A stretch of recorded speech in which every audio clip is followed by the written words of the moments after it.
নমস্কার বন্ধুরা, আমার চ্যানেলে তোমাদের সকলকে স্বাগত জানাই। আমার আজকের রেসিপি পটলের নিরামিষ রেজালা। পটলের রেজালা তৈরি করার জন্য সবার প্রথমেই লাগবে পটল। আমি পটলগুলোকে নিয়ে পটলের সামনের দিকটা আর পেছন দিকটা কেটে ফেলে দিয়েছি, তারপর পুরো পটলের খোসাটা ছাড়িয়ে নিয়েছি। এতটুকুও খোসা রাখিনি। আর পটলের গায়ে ছুরি দিয়ে লম্বা লম্বা করে চিড়ে দিয়েছি, যাতে পটলগুলো যখন আমি ভাজবো তখন যেন পটলটা না ফেটে যায়। তোমরা চেরার দাগটা দেখতে পাচ্ছ, এইভাবে চিড়ে নিয়েছি।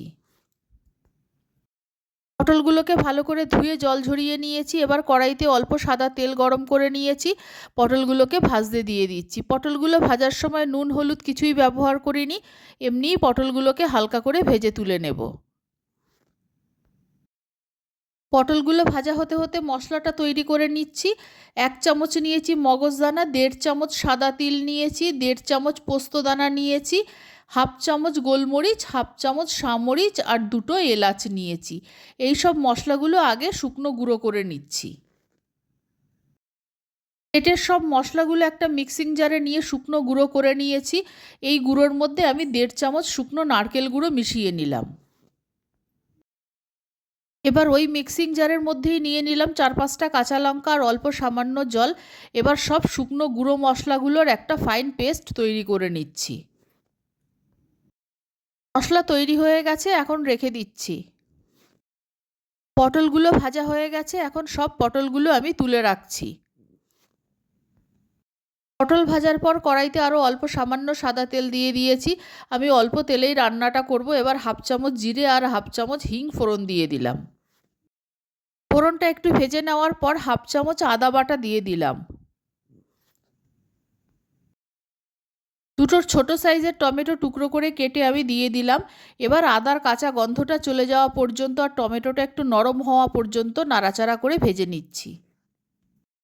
টমেটোটাও অনেকটা নরম হয়ে গেছে আর আদার কাঁচা গন্ধটাও চলে গেছে।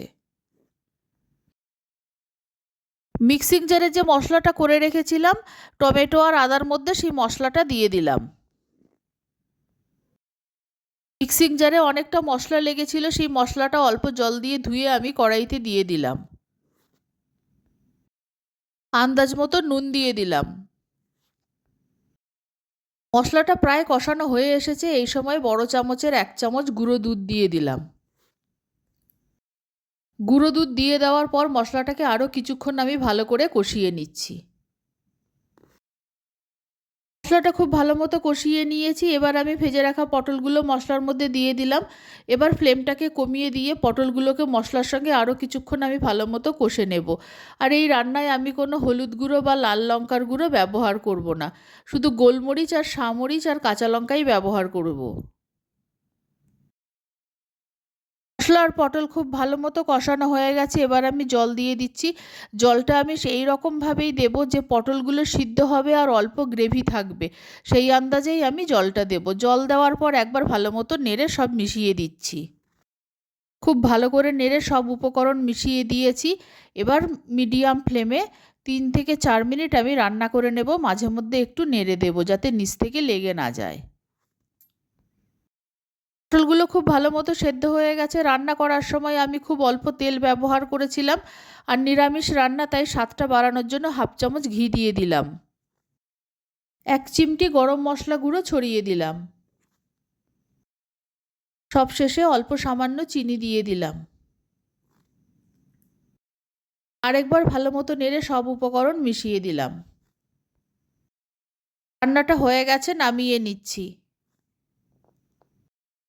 পটলের নিরামিষ রেজালা তৈরি হয়ে গেছে। এটা ভাত, রুটি, পরোটা সব কিছুর সঙ্গেই খেতে খুব ভালো লাগবে। আমার এই রেসিপি ভালো লাগলে আমার চ্যানেলকে সাবস্ক্রাইব করার, লাইক করার, শেয়ার করার অনুরোধ রইল। আর আমার নতুন পুরনো সকল বন্ধুদের আন্তরিক ধন্যবাদ ও ভালোবাসা জানিয়ে আমি আমার ভিডিও শেষ করছি।